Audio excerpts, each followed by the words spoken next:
우리를 통해서 사람을 구원하기를 원하신 것이에요. 우리가 사람을 올바로 대하고 하나님의 사랑을 드러내고, 그래서 그 안에서 하나님이 드러나고 많은 사람들이 하나님을 믿게 되는 것이 하나님의 뜻이에요. 그래서 우리를 그러한 자격 있는 사람들을 만들어 주셨어요. 시편 82편, 오늘은 제가 특별히 2절에 있는 말씀 그리고 마지막 절에 있는 말씀 살펴보겠습니다. 너희가 불공평한 판단을 하며 악인의 낫보기를 언제까지 하려느냐. 어저께 저희는 우리가 범죄의 시작은 우리의 유혹은 항상 보는 것부터 시작한다는 것을 확인하게 되었어요. 그래서 불공평한 판단을 하면서 악인의 낫보기를 언제까지 하려느냐 이렇게 말씀합니다. 여기서 특별히 여러분, 불공평한 판단을 한다고 할 때 우리는 이 레위기 19장에 있는 말씀을 좀 살펴봐야 되거든요. 레위기 19장 15절에 있는 말씀인데요. 너희는 재판할 때에 불의를 행치 말며 가난한 자의 편을 들지 말며 세력 있는 자라고 두호하지 말고 공의로 사람을 재판할지며. 우리는 이 성경에서 하나님께서 이 약자를 보호하시고 또 가난한 자와 또 고아 이런 부류의 사람들을 하나님께서 극진히 특별히 챙기시는 모습을 보게 됩니다. 그런데 그 모든 말씀들을 하시는 가운데 여기 참 재미있는 말씀을 하십니다. 가난한 자의 편을 들지 말라 그랬어요. 재판할 때 불의를 행치 말고. 재판할 때 불의를 행치 않는 거는 이해하겠어요. 그런데 가난한 자의 편을 들지 말라. 그리고 세력 있는 자라고 두호하지 말라는 말은 또 이해가 되겠어요. 근데 우리가 이제까지 살펴본 하나님의 품성이라면 가난한 자의 편을 들어야 되지 않는가 이렇게 생각을 하게 됩니다. 근데 여러분, 여기서 이제 잠시 후에 저희가 또 살펴보겠지만 가난한 자라고 해서 이제 보통 갖게 되는 그 저급한 그 동정심 같은 걸 우리가 가질 수가 있어요. 그렇죠? 또 감상에 젖을 수가 있고, 그래서 정의를 굽게 할 수가 있습니다. 그래서 하나님은 우리가 불공평한 판단을 하지 않도록 하기 위하여 심지어는 가난한 자라 할지라도 그냥 무조건 두둔하는 것이 아니라 옳고 그른 것은 분명히 해야 함을 또한 놓치지 않고 있다는 사실입니다. 우리가 이제까지 살펴본 그 하나님의 그 사랑과 공의는 일단은 약자를 돌보시고 약자 편에 드시는 분이었어요. 그런데 이런 부분까지 놓치지 않고 있다는 것을 우리가 여기서 이해해야 한다는 것입니다, 여러분. 자, 이제 이게 무엇인지를 계속해서 좀 살펴보겠어요.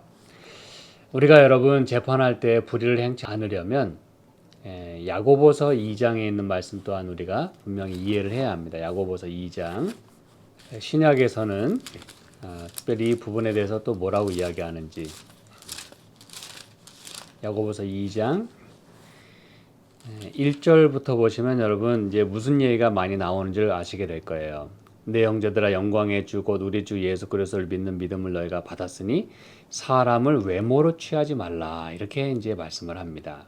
그러면서 2절 3절에 보면 가난한 자가 더러운 옷을 입고 들어올 때에 이렇게 아름다운 옷을 입은 자를 돌아보아 가로되 여기 좋은 자리에 앉으소서. 그리고 가난한 자에게 이르되 너는 거기 섰든지 내 발등상 아래 앉으라. 이렇게 이제 하지 말라는 것을 야고보가 이야기하고 있어요. 여러분, 이게 지금 뭘 얘기하는지 아시겠죠? 이제 앞에서 레위기서에서 말씀한 그 말씀이 무슨 말씀인지 여러분이 잘 이해를 하셔야 됩니다. 그냥 이렇게 보는 대로만 행치 말라고 하는 것을 여기서 말씀하고 있는 것이에요. 무조건 이 사람이 부해 보이니까 그 사람을 두둔하고, 이 사람은 약해 보이니까 그냥 막 이렇게 압제를 한다든지, 혹은 너무 이렇게 동정심만 가가지고 보이는 대로만 그렇게 이제 판단하지 말라고 하는 것을 말씀하는 것이에요. 그래서 여기서도 더러운 옷을 입고 가난한 사람이 들어오면 넌 거기 서 있든지 내 발등상 아래 앉으라. 여러분, 이건 있을 수 없는 일이죠. 그 다음에 부한 사람이 들어오면 여기 앉으소서라고 이렇게 굽신거리는 그 앞에서 이렇게 조아리는 이런 것들이 여러분 우리의 삶의 모습이죠. 너희끼리 서로 구별하며 악한 생각으로 판단하는 자가 되는 것이 아니냐 이렇게 이제 얘기하면서 6절에 너희는 도리어 가난한 자를 괄시하였도다. 부자는 너희를 압제하며.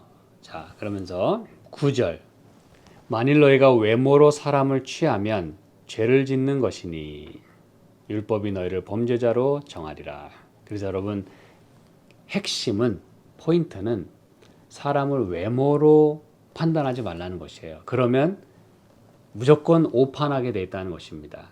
무조건 이 불공정한 그런 판단을 할 수밖에 없다는 것이에요. 외모로 보게 되면 아시겠죠? 그래서 보다 심사숙고하고 보다 그 내면에 있는 것들을 우리가 살펴볼 수 있는 그런 마음을 가져야 된다는 것입니다.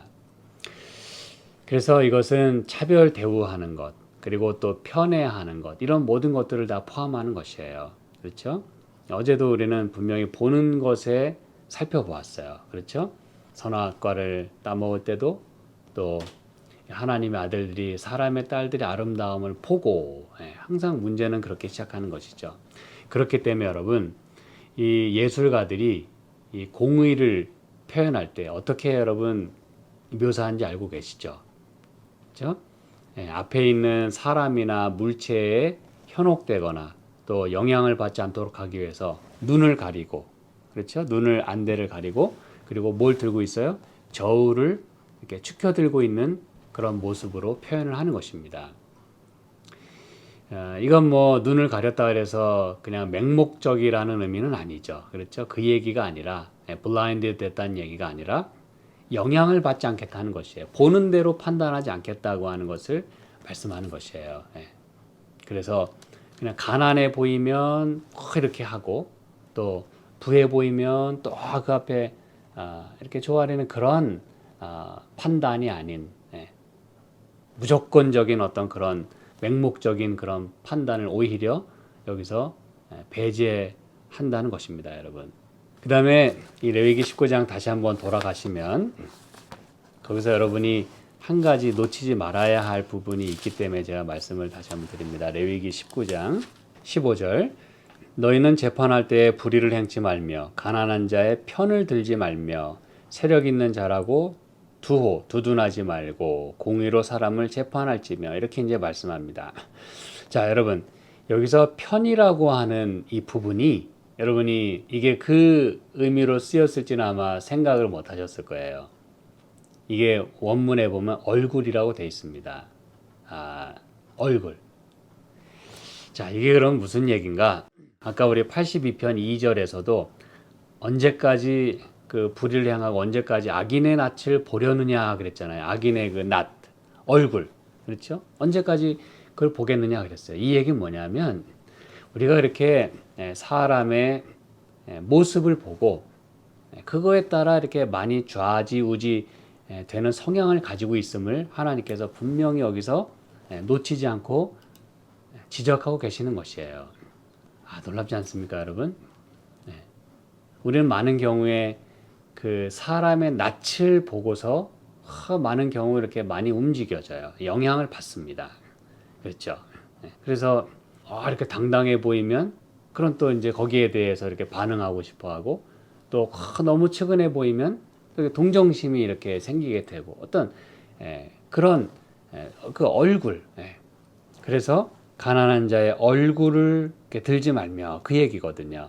세력 있는 자의 얼굴을 보고 또 이렇게 추앙하고 그래서 이 얼굴이라고 하는 말이 우리말과 영어에 다 생략이 돼 있기 때문에 그냥 뭐 그 사람 편든다 뭐 이렇게 우리가 쉽게 생각할 수 있지만 이것은 얼굴을 바라본다고 하는 것이에요.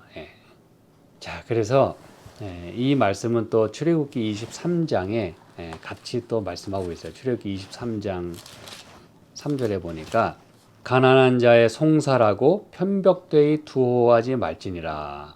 여러분 이 하나님께서 그토록 가난한 자를 챙기시면서도 우리로 하여금 편벽되이 한쪽으로 치우치지 않도록 그렇게 말씀하고 있는 것이에요. 무조건적인 그런 게 아니라는 것입니다, 여러분. 가난한 자의 송사라고 편벽되이, 이제 편벽되이 한다고 하는 것은 편애하는 것. 그래서 하나님은 이렇게 가난한 자든 또 부한 자든 편벽돼 한쪽으로 쏠리지 않도록 한다고 하는 것을 분명히 말씀하고 있어요. 마음의 중심을 가지고 올바른 판단을 하라고 하는, 밸런스를 유지하라고 하는 하나님의 당부인 것입니다, 여러분. 아시겠죠? 그래서 하나님께나 사람에게 우리가 대할 때 이런 그 partial한, 그러한 우리의 태도를 보이는 것은 매우 위험하다는 것이에요. 편벽된. 그래서 시편 82편에 너희는 범인같이 죽으며 방백의 하나같이 없어지리로다. 그렇게 된다면 여러분, 우리에게는 더 이상의 부활이 없고 또 영생이 없다는 뜻입니다, 여러분. 아무리 하나님이 우리를 신들이라 부르시고 지존자의 아들들이라 하시면 그게 무슨 소용이 있습니까? 우리가 그냥 범인같이 그냥 누구나처럼 그렇게 죽고 만다면 아무런 소망이 없는 것이에요. 근데 8절에 보니까 하나님이여 일어나서 세상을 판단하소서 모든 열방이 주의 기업이 되겠음이니이다. 여러분 잘 보시기 바랍니다. 하나님께서 1절부터 계속해서 그 재판장들, 이 세상의 통치자들을 판단하세요. 그런데 그 가운데는 누구도 포함이 돼 있어요? 저와 여러분이 포함이 돼 있어요. 왜요? 너희는 신들이고 다 지존자의 아들들이라 그렇게 말씀했잖아요. 그렇죠? 우리가 다 그러한 구원을 받았고 그러한 그 존재로 하나님이 우리를 귀하게 만들어 주셨어요. 그런데 범인같이 죽으면 아무 소용이 없는 것이에요. 그러나 모든 열방이 주의 기업이 되겠다 그랬어요. 여러분, 모든 열방은 누굽니까? 모든 민족이에요. 특별히 이 열방, 이 nation이라고 번역된 이 단어는 동시에 people, 백성이라는 단어이기도 합니다, 여러분. 다 똑같이 사용이 됐어요. 그렇다면 누구는 그러한 구원을 받고 놀라운 은혜를 경험했지만 그냥 죽을 수도 있어요. 아무런 소망 없이 없어질 수밖에 없어요. 그런데 누구는, 모든 열방은 심지어 하나님의 기업이 되는 일이 있다는 얘기입니다, 여러분. 여러분 이걸 우리가 잘 생각해야 돼요. 다시 말씀드리면 저와 여러분이 오늘 우리에게 주어진 이 모든 특권과 이런 우리의 자격, 우리의 구원받음, 이걸 우리가 소중하게 지키지 않고 그리고 이것을 우리가 하나님께 온전한 순종으로, 온전한 충성으로 대갚아드리지 않는 한 편벽되게 향하고 사람에게도 그렇게 불공정하게 대하고 하나님께도 부분적으로 그렇게 우리가 순종하고 충성된다면 방법이 없어요. 그렇게 되지 말라는 것입니다, 여러분. 그러나 요한계시록 21장에 보면 모든 그 세상의 왕들이 이렇게 열방이 주님 앞에 이렇게 경배하게 되는 일이 있음을 우리에게 보여줍니다, 여러분. 많은 예언서들이, 선지서들이 또 그거를 조명하고 있어요. 그렇다면 누군가는 그러한 그 대열에 참여하게 될 텐데, 마지막 하나님 앞에 서게 되는 그러한 사람들이 있게 될 텐데, 그 사람들은 누군가에 의하여 빛을 받고 전도를 받았다는 뜻이거든요. 그렇죠? 이게 여러분 중요한 부분입니다. 저와 여러분을 하나님께서 신들로, 하나님의 그 지존자의 아들들로 만드신 것은 너만 그렇게 구원받으라고 우리를 그렇게 만들어 주신 게 아닙니다, 여러분. 우리를 통해서 사람을 구원하기를 원하신 것이에요. 우리가 사람을 올바로 대하고 하나님의 사랑을 드러내고 그래서 그 안에서 하나님이 드러나고 많은 사람들이 하나님을 믿게 되는 것이 하나님의 뜻이에요. 그래서 우리를 그러한 자격 있는 사람들을 만들어 주셨어요. 그런데 무지무각하고 흑암 중에 왕래하고 땅의 모든 터가 흔들리는 그러한 그 가운데 우리가 있어서는 안 된다는 것입니다. 우리가 그러한 사람들이 돼서는 안 된다는 것이죠. 그렇죠? 오히려 열방을 마지막 하나님 앞에 인도하는 그러한 존재가 되어야 되지 않겠습니까? 그래서 마지막으로 이사야 42장 6절에는 하나님께서 이렇게 말씀합니다. 나 여호와가 의로 너를 불렀은즉 내가 내 손을 잡아 너를 보호하며 너를 세워 백성의 언약과 이방의 빛이 되게 하리니 내가 소경의 눈을 밝히며 갇힌 자를 옥에서 이끌어내며 흑암에 처한 자를 간에서 나오게 하리라. 아멘. 여러분 얼마나 아름다운 말씀입니까? 하나님이 우리를 세워주시고 백성의 언약과 이방의 빛이 되게 하신다 그랬어요. 이방의 빛. 여기 이방이라고 번역된 이 말이 열방이란 단어입니다. 민족, 사람들. 똑같은 단어예요. 그러므로 마지막에 하나님 앞에 다 이렇게 인도되는 그러한 일이 있게 될 텐데 우리가 그 빛이 되어야 되지 않겠냐 이것입니다. 하나님 우리를 그렇게 세워주셨는데 그렇죠? 그래서 소경의 눈을 오히려 밝혀주고 갇힌 자를 옥에서 이끌어내주고 흑암에 처한 자를 이렇게 끄집어낼 수 있는 빛으로 나오게 할 수 있는 그러한 자격과 특권과 신분을 우리에게 허락하셨다는 것이에요. 자, 이제 오늘 제가 말씀을 마무리하면서 우리가 여러분 성경에 이렇게 하나님의 아들들이다, 신들이다 표현된 것은 놀라운 일입니다, 여러분. 그러한 우리가 스테러스라는 것이에요. 우리가 비록 보잘것없이 보여도 하나님은 우리를 그런 존재로 만들어 주셨고 그런 존재로 보아주십니다. 그런데 우리가 오히려 흑암에 처해서 되겠습니까? 그렇죠? 우리가 오히려 옥에 갇힌 자가 되어서야 되겠습니까? 우리가 오히려 이 소경이 되어서야 되겠습니까, 여러분? 그렇죠? 하나님께서 우리를 이방의 빛으로 백성의 언약으로 그렇게 삼으셨은즉 이제 우리가 그 하나님의 아들답게 정말 신들답게 그렇게 사람들을 공의로 대하고 아름답게 우리가 서로 대하는 가운데 하나님께는 또 온전한 충성을 하게 되므로 하나님의 놀라운 뜻이 하나님의 공의가 이 세상에 행해지고 마침내 하나님께서 경배를 받으시고 모든 열방이 다 하나가 되어 우리 모두가 하나가 되어 하나님 앞에 인도함을 받는 그러한 그 대열에 우리 모두가 참여하게 되기를 간절히 소망합니다. 함께 기도하실까요?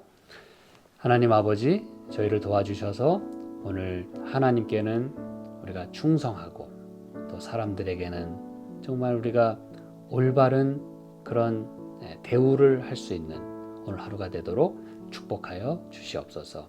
마침내 우리 모두가 다 하늘 갈 백성들임을 생각하는 가운데 그렇게 서로 돌봐주고 서로를 우리가 또 감싸줄 수 있는 오늘 하루가 되도록 도와주시기를 예수님의 이름으로 기도합니다. 아멘.